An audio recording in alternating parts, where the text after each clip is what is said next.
Hello, Spirit House here. Today we will be reading from The Message of the Divine Iliad by Walter Russell, and we are beginning part 2 of volume 2, and this is entitled 5 Lectures.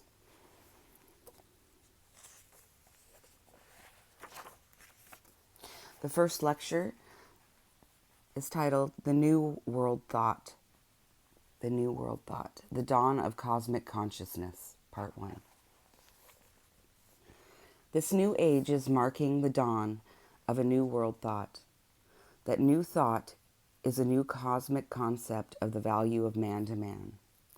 The whole world is discovering that all mankind is one and that the unity of man is real, not just an abstract idea. Mankind is beginning to discover that the hurt of any man hurts every man, and conversely, the uplift of any man uplifts every man. The mutual interdependence of man and his import in the mass production machine age is being born into world consciousness by actual experience. It can no longer be an abstraction, theory, or useless affirmation. The spirit within man is beginning to recognize the spirit within all other men as one. This very recognition of the spiritual in man, sufficient to enforce its practice, is the evidence of the beginning of man's unfolding to his cosmic stage. When mankind has advanced to his cosmic stage of knowing the unity of man and is practicing it, he is advancing farther away from barbaric man. That fact is significant. The semi-chaos of this age is the maelstrom of man's transformation from material man to cosmic man. We can plainly see the growth of a unifying world consciousness. Every large world of unfriendly nations who are foreigners to each other must grow into a small world of friendly neighbors or perish. The day in world history is near when there will be no foreigners, and there will be but one tongue. The old world thought was centered by material self-welfare, personally, locally, and nationally. It was centered upon separateness instead of unity. Friendships, loyalties, and patriotism were limited to national boundaries. Beyond those lines dwelt the potential enemy whom we must fear, and from whom we must adequately protect ourselves. Nationalism is merging into internationalism, which will soon pass out of itself into the coming one world nation. This is a step toward the fusing of individuality into universality. The old world thought assured a nation... The old world thought assured a national freedom, peace, and happiness based upon power kegs and atomic bombs while tortured by fears, nourished by hatreds, and guaranteed by the power of might. The New World thought assures a fearless freedom, peace, and happiness, nourished by love and guaranteed by the power of right. Let us consider how natural law is working to bring all this about. The New World Thought, Part 2, Orient and Occident, the two poles of world thought. The torch of eternal light forever shines.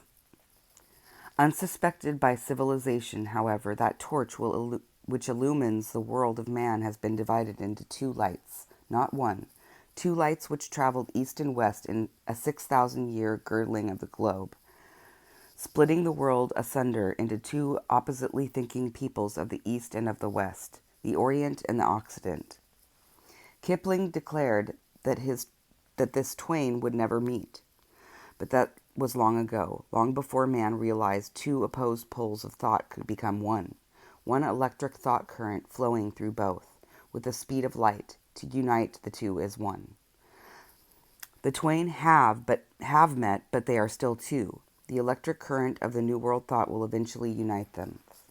Even as the individuality of a nation is the sum total of the thoughts of individual units, so is a whole civilization the sum total of the world's thoughts. In this radio age, thoughts are universal. They have no place, time, or position. 100 years ago, our thoughts traveled east and west with the speed of horses and ships, and our talk never traveled at all. Today, we talk to the antipodes and share its thoughts at our breakfast tables.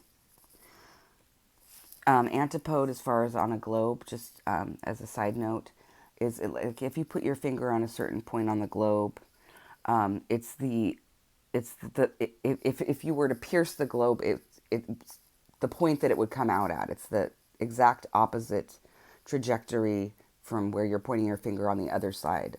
So that's what an antipode is. A 25,000-mile planet is inconceivably large when our thoughts must girdle it by horses and ships, but it shrinks to nothing at all when our thoughts girdle the globe 7 times in 1 second on short wave paths of light, and the world is our neighbor to talk to at will. In the last century, thought has lost all boundaries. It has become a flow of light girdling the world with the speed of light in an electric stream of world thinking. It belts the world with world thoughts, as rings of light belt Saturn. Sorry. Mercury retrograde is affecting my speech and articulation. And I've noticed I'm not the only one right now. Okay, I'm going to start that paragraph over again.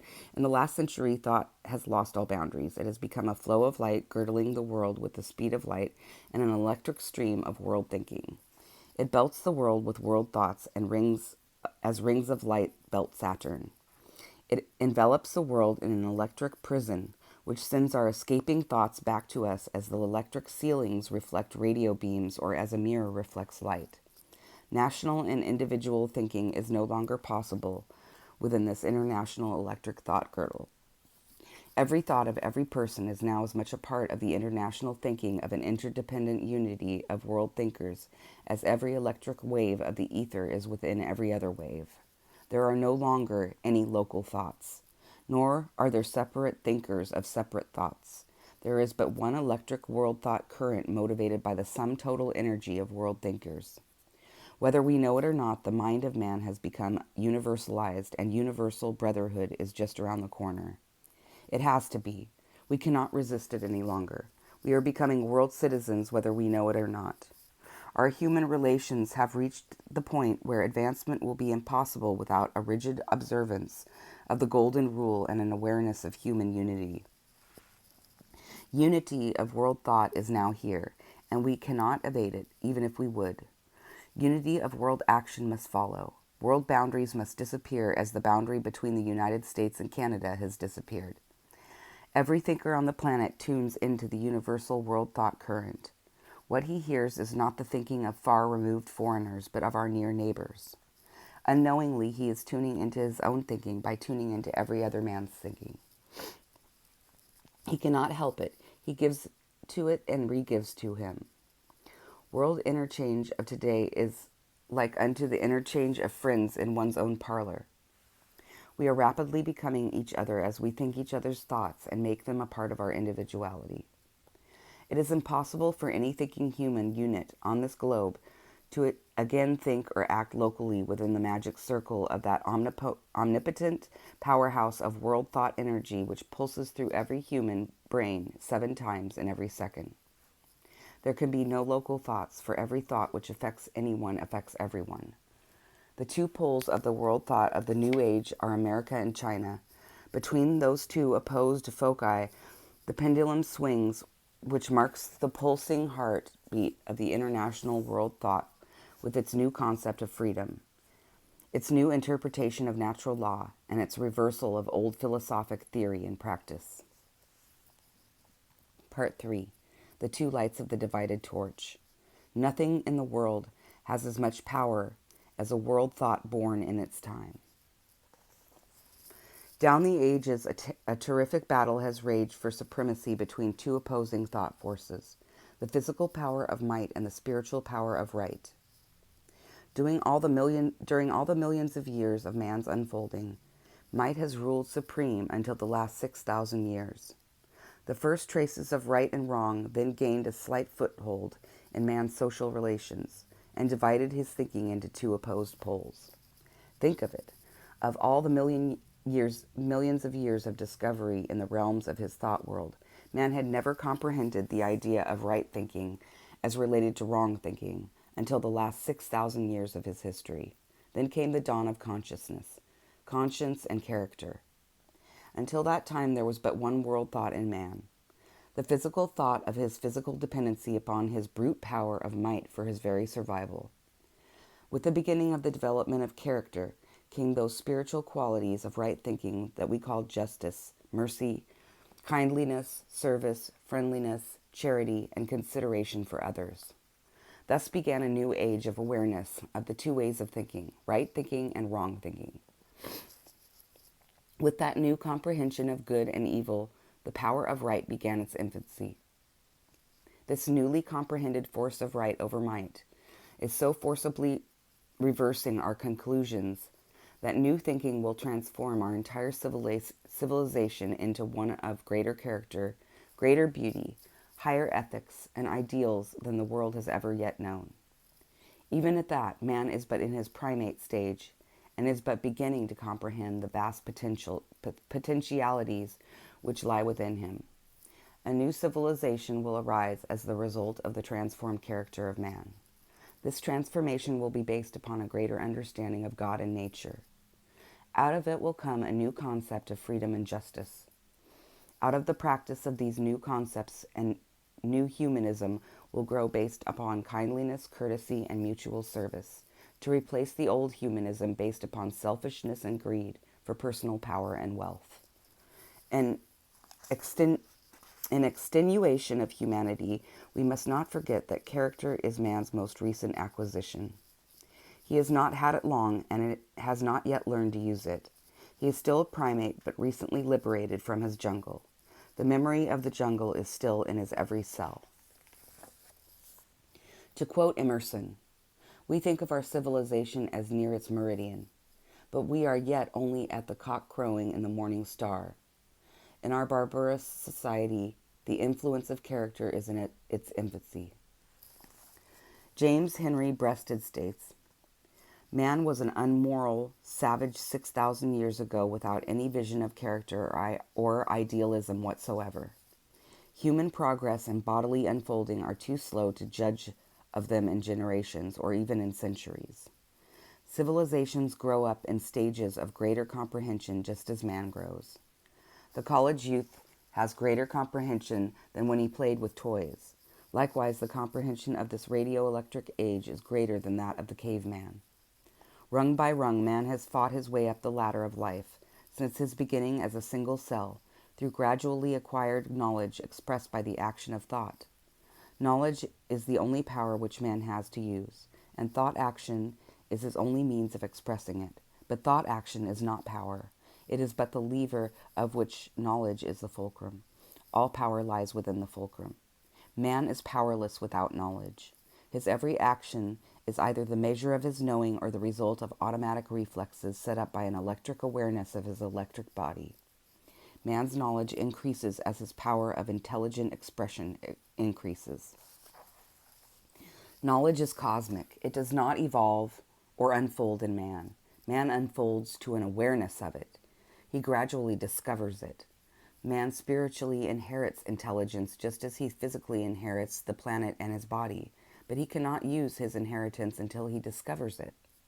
An awareness of both comes in easy stages. Knowledge must be discovered gradually as explorers discover a planet, and as man recognizes it, he acquires power in which he expresses by the electric action of thinking it into form. Thus man gives creative expression to his knowing through the action of thinking. Part 4. Man's Past Ages. Beginning as a single cell filled with desires for survival, man reached out and took what he needed to continue his existence by the right of his might. For millions of years, his only thought was that of survival. His only method of survival was through brute force of might. To survive meant to make war upon every living thing except kin, which instinct protected until famine made him eat even them. This he did without any compassion or regret whatsoever, for compassion was not then in him. To live at all meant to kill or be killed. The world was his enemy. Fears of avalanche and lightnings, of night-preying beasts, of venomous reptiles, and other enemies of his hostile world filled his savage infancy. Ice age Ice ages froze his young in his arms and taught him to kill for furs as well as for food. He survived 4 interminable ice ages and learned to use fire. As a physical being, he survived because of the physical power of his might. When broken bones deprived him of that power, he died a horrible death and passed his agonies and fears down into countless generations by instinctively incalculating a power of might complex into every cell of their beings. After many eons, unmoral man learned to herd in groups. He became civilized, quote unquote. Social relations taught him many things. He found a new power arising from doing kindly things which caused him to be liked. He learned that there could be helpful friends as well as hurtful enemies. His response to kindliness developed the slowly growing seed of compassion. Wisdom came slowly, wisdom gained by hard experience. Civilizations came and went. Atlantis, perhaps, and also perhaps Mu. Then there were those civilizations which may be deeply buried under the Gobi Desert, many of them buried in layers, mythical civilizations perhaps. But whispering mountain winds of China tell the story of very ancient civilizations which reached great heights 80,000 years ago. Mexico, Yucatan, tablets 15,000 years old, yes, and man-made weapons to kill for 1,000,000 years before that. Then came Egypt with its dawn of conscience and the birth of character in man. We may say perhaps, quote unquote, to all details prior to Egypt, but from Egypt on we know. Pyramid tests, papyri, I think it's like papyrus but plural. I'm sorry if I pronounced that wrong. Papyri and hieroglyphs abound. This is written down in world history. We know that the very names of men who lived and fought for social justice and honest government long before the pyramids were built. Perhaps it was there that the light of the torch divided it into two, one traveling east and the other west, to be mated 6,000 years ago in the magic circle in which Antipodean poles are in America and in China. These are the two great powers which have least wronged each other and all others by aggressive practice of the power of might, and are, therefore, more free to give and re-give in balanced mutual flow of friendly interchange. Europe is too sadly divided by the unbalance of fear-born hates and guilty memories of the injustices of her empire-building days, to become a focusing point for the world thought of good. Through her, however, the current of that thought must flow in its world-balancing stream, and through it Europe will tardily find peace and freedom from her hates, when she shall deeply desire to adjust her mutual group sins. This, however, she must do, as well as all empire builders must do, for balance is the universal principle of nature which none can disobey and be free of.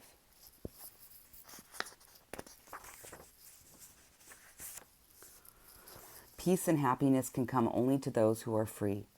Those alone are free who have declared themselves free through having found balance.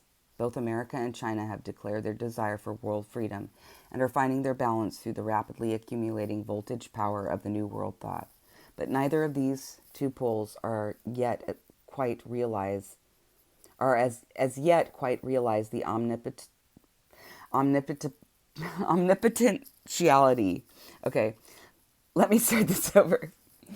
But neither of these two poles as yet quite realize the omnipotentiality of that united power for good in the building of the race of man. Let us question nature in regard to this. Part 5. The thought which traveled east and the thought which traveled west.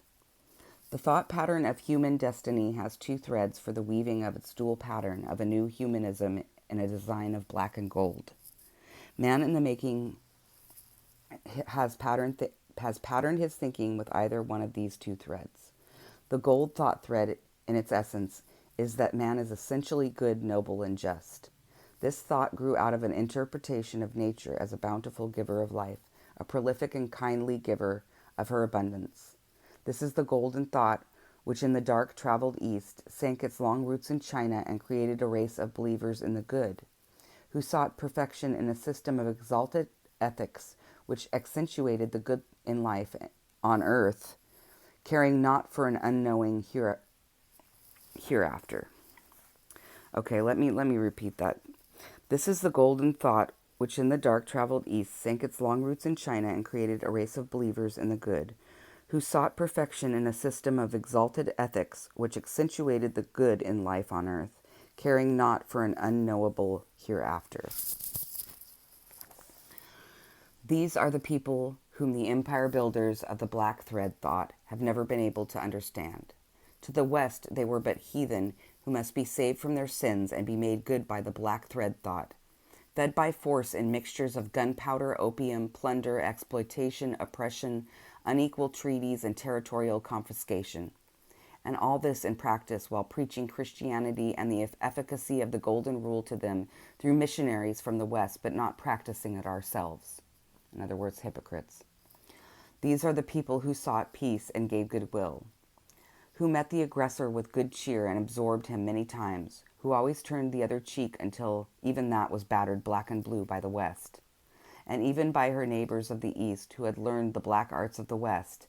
These are the defenseless people who did not know what aggression meant until they were taught it by the West. And then, in turning of the worm, the East is choosing a mightier weapon than all the armies and armament of the West, the weapon of righteousness, the sword of right, whose two sharp edges are ethics and character.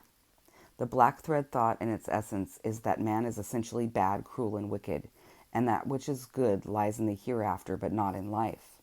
He is even born in sin and predestined to hell. This thought grew out of man's interpretation of nature as a vindictive, ruthless, cruel, and merciless destroyer of life, forever preying upon her creatures with all of her mighty forces of destruction. This is the black thought which traveled blindly west in the dark, sinking its roots here and there in its slow western migration. Mighty empires arose through ruthless slaughter, through all the cruel practices of the black thread thought, of adding to one's wealth by robbing the weak. Man is bad, cried the West. It is his nature to kill. Let him kill. Organize his killing. The fittest shall alone survive. Make a science of wholesale killing and call it war. Legalize it to make the bad of it good. Sanctify it on our altars that it may be holy when we alone practice it. Let us ask our God to bless the war and help us kill our neighbor.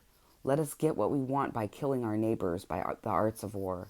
Let us defend that which we have, no matter how we got it. Let the arts of war be our greatest arts and glorify our war heroes beyond all those who practice the arts of peace. Let there be no peace until we ourselves own the world and all that therein is. Then let there be peace, but not until then. Good Lord, we pray thee, not until then. Yes, it must have been back there in Egypt that the torch divided into its two opposed poles of world thinking. Strangely, those early whisperings of the inner voice in man had no religious basis whatsoever, being purely the result of social experiences gained by human relations, out of which grew a code of ethics instead of a religion. The wisdom of Amenemope has recorded by papyri now in the British Museum had no religious basis, but it became the source of a whole section of the Old Testament book of Proverbs. There is no evidence of a humanism arising out of religion until after the dividing of the torch into its two lights. Fully 2,000 years passed after the division before the monotheistic idea and the messianic thought permeated the social relations of the Hebrews, and then came a borrowing by the West of the philosophy and ethics which traveled east, and by the East of the religions which traveled west. Each became tinctured with each other. Their respective sins and virtues intermingled slightly, as a drop of ink would tincture a pail of water. It will be noted, however, that the religions which provided security, forgiveness, and peace in the hereafter strongly followed the black thread thought which conceived man and nature as bad, while the philosophies and ethical codes which secured peace and happiness through right living on earth followed the golden thread which conceived man and nature as good. With this concept of evil in the very warp and woof of the Western thought pattern, it was impossible for that type of mind to conceive of even his God as good. The God of the Hebrews was a God of wrath whom men should fear. The fear complex of man was too deep-rooted to conceive of a God of love until the coming of Jesus to tell them of the one God of love and of the perfection of man. He told them that, however, and departed on the cross, and down the centuries since then, the Western mind interpreted him as the Savior who came to save wicked sinners from their badness. That black thread thought wove its pattern well into the Western races of slaughterers of men for greed, for power, and for empire. The whole Western world inherited the idea of a God of wrath, which resulted in fear and superstition. Inconceivable cruelties grew out of that inheritance, which the East never knew.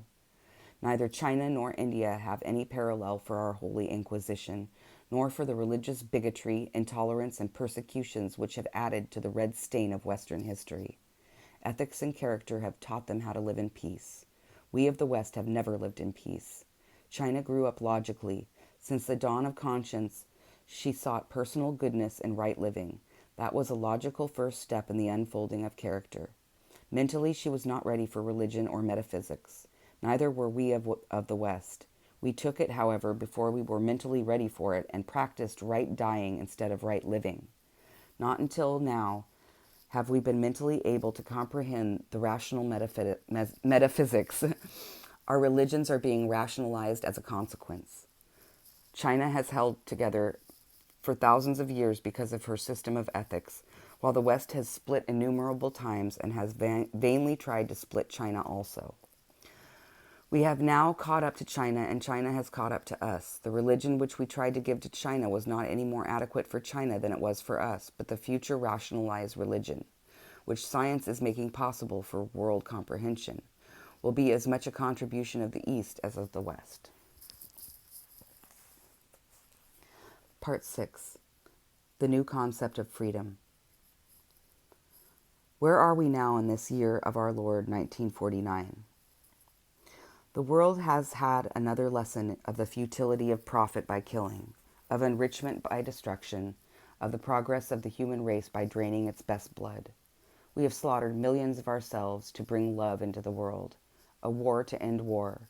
O futile thought! As well hate to end hate. We have learned the lesson that might can never create right.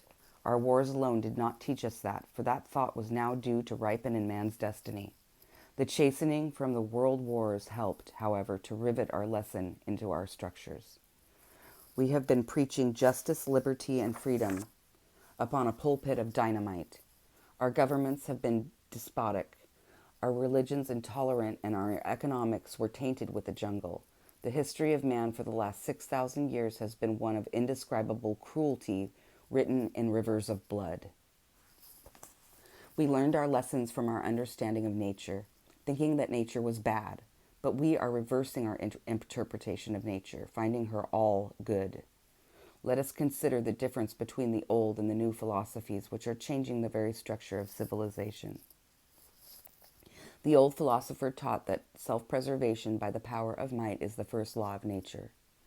The new philosophy reverses this conclusion. It teaches that love, manifested by the giving of all created things to all created things, is the basis of creation, and that self-preservation for service to creation is the purpose of all creating things. That means the giving of ourselves to the service of the whole. All nature gives all of itself to its opposite, and its opposite equally re-gives. Man must do likewise, and as consistently as the tree gives of its multiple fruit and is re-given by the heavens for again giving its fruit. Nature does not hoard as man does, it extends. It is unlimited in its extension. The more it extends, the more is given to it for re-extension. Man must do likewise. We are recognizing the fact that all things in nature are involved in all things, and that all nature is serving all nature by its every action. The whole process of nature can be summed up in the idea of balanced service through balanced mutual interchange. Man is a part of nature. All men must, therefore, learn to serve all men by mutual cooperation and interchange, as all nature serves all nature by extension of all parts to all other parts. Into every process of nature, the essence of the greatest message ever given to man is written. It says, quote, "Love thy neighbor as thyself, and do unto him as you would have him do unto you," unquote. Our very understanding of the word love is changing to its cosmic sense instead of its material sense. It has been extended to include all nature, organic and inorganic. The sunlight which opens the flowers and vitalizes all life is manifesting love by regulating the balance between all interchanging things. So also are the refreshing rains, the crashing of an avalanche, or the sinking of a continent. All of these effects of balanced mutual interchange are good, for out of all things come all other things, and every part of that process of birth, life, or death is good. The process of changing the black thread thought to the golden thread thought is inevitable. We might define love anew in the following words to fit our new conception of its meaning. Love is that principle of mutual interchange in nature which keeps all transformations of mind and matter in balance. Love is therefore the fundamental principle of nature, and rhythmic balanced interchange is the keynote of its expression through action. The giving of good for mutual cooperation must be the world thought keynote of the new humanism of man. Let me start that over. The giving of good for mutual cooperation must be the world thought keynote of the new humanism if man is to survive. Local application of this thought within the limited confines of family, town, state, and nation will be extended to the whole world family of nations and peoples. We are at last looking upon the whole international world of many peoples as one unit, for nature is itself as a unit. Each part extends itself to every other part. Each part is that other part, to and from which it is extending. That is the principle we call growth. We might coin a new word for growth and call it an unfolding of a folded pattern, such as the patterned unfolding of an oak from its unpatterned seed. We must learn to know nature spiritually as the living expression of the universal thinker, not merely as a physical creation. Nature is physical only to those who know merely its physical aspects. Those of cosmic knowing, who see and hear its wave rhythms of light and sound with the inner eyes and ears of their living souls, know that nature is eternally living, even as they eternally live. They know that there is no such thing as death in nature. There is but a continuous transformation of matter into other forms of matter. They also know the voice of the one intelligence in nature as it whispers to man through his inner voice. And they who do know that, know also the unity of that one voice with themselves and with all things. They who do know that have discovered self, and that is the greatest miracle which can happen to any man. We must learn to look upon nature as the prolific creator of abundance instead of looking upon her as that destroyer. Everything in nature interchanges with every other thing in order that nature can be continuous in her expression of change. This new concept of creation as a continuous transformation of matter into other forms of matter is teaching us that creation itself is not what we thought it was, but merely an interchange of elements into new designs thought out by universal intelligence. It is but a fabrication of one thing into the appearance of many separate and apparently different things. The manufacturer demonstrates the entire creative principle by converting his raw materials into many forms of the same materials, in accordance with the designs of his creative intelligence. Consider the seeds of grain, the fruit of trees, the spawn of fish and children of man. These are not given for self-preservation, but for self-multiplication. They are also given in love for the purpose of perpetuating the creative idea of mutual service and mutual interchange to the whole by every part. Therefore, there can be no loss nor hurt to any unit of nature, even if life itself be the cost. For any service given to any part by any part is given to the whole. Another thing we must learn in order that we may understand our own unfolding is that this changing universe is not a creating universe, but a transforming universe. Nothing changes except form, design, and dimension. Nothing is created anew or by evolution. New forms unfolding by the transforming of thought. Nothing in nature evolves. It transforms and unfolds as it transforms. Universal intelligence operates through existent materials, whether in the industrial factory or in the formation of nebula. Even the materials themselves appear and disappear in transforming cycles. All things are. Nothing new comes into existence. Universal energy is constant. Nothing is added to it or subtracted from it. Its apparent changes are but inner changes. Nature multiplies by dividing. She adds by subtracting. She re-gives what she has been given. As nature, including man, changes its thought patterns, existent material forms and combinations are transformed into forms and dimensions of transformed thoughts. A manufacturer stamps out 5,000 wheels from an alloy. All of those wheels were in the metal before they were transformed, and the same metal is in all of the wheels after the transformation takes place. Also, the 5,000 wheels were one unity before they were extended into 5,000 separate transformations. We must know that they still are unity, even as separate extensions, just as we must someday know that man is one even though he seems to be many. All products of nature or of men are the result of subtracting raw material from raw material, transforming it into divided parts and multiplying it into transformed forms. We used to think of wheels and material as separate, individual things. We are now learning that each is an extension of the other, even as man is an extension of every other man. Just as one becomes many, so do the many become one. The metal is not destroyed by its transformation, nor are the wheels created. Likewise, death is not destruction, but it is but transformation into life.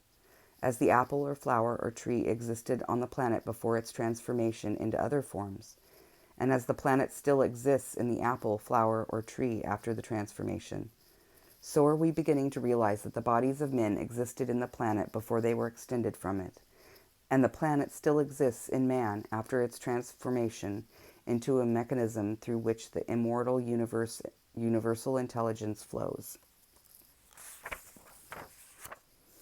Creation is, therefore, a two-way process in which destruction is one form of matter must balance its construction into another form, the form alone being destroyed. Each is but an opposite phase of the same thing. The form of the ingot is destroyed in the factory in order that its product can be fabricated. Likewise, one fish may eat another in order that it may mother a million. The idea of the fish has not been destroyed by its transformation. In fact, it has been perpetuated. Destruction is necessary for construction. Death is necessary for life. Destruction and death only seem. Each is a road leading to the other. Neither are bad, for there is no bad in nature. Nature gives itself to life that life may live. Likewise, life gives itself to death that death may die. Each effect is a mutual service to the other for the good of the whole. The new freedom is, therefore, a freedom to express oneself abundantly by becoming firmly rooted to the whole, developing great strength by taking the abundance from the whole which one needs for the purpose of multiplying it for the service of the whole, and not alone for self or any part of the whole. The glory and the art of living will be in the ability of the individual to balance the abundance of that which is given him with the abundance of his giving. Nature is neither altruistic, charitable, philanthropic, nor self-sacrificing. She does not give of herself in that spirit, and neither should man. She only gives what passes through her for transformation. Man's re-giving should likewise be for the purpose of transformation. Nature is but a distributor of transformed forms. Nature balances her giving with her re-giving, and so should man. As the vine is given an abundance for its own enrichment, it redistributes that abundance for its repetition in transformed forms. So should man.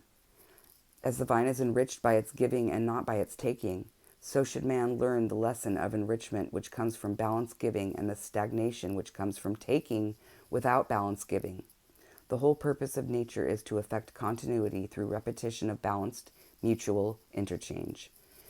Nature, therefore, flows abundantly, multiplying as it flows, dividing it as it multiplies, and adding as it subtracts. Between her equality of interchange, her balance is absolute. All nature is built upon good thoughts followed by good actions. All man-made institutions which are so built will endure forever. Good actions are balanced actions. Okay, and that was the end of part 6 of the New World Thought lecture, and I'm going to continue on the next video with part 7. And I hope everyone has a wonderful day. Please like, share, and subscribe. And if you feel so inclined to donate, it's always appreciated. I hope you have a wonderful day again, and I'll talk to you on the next video.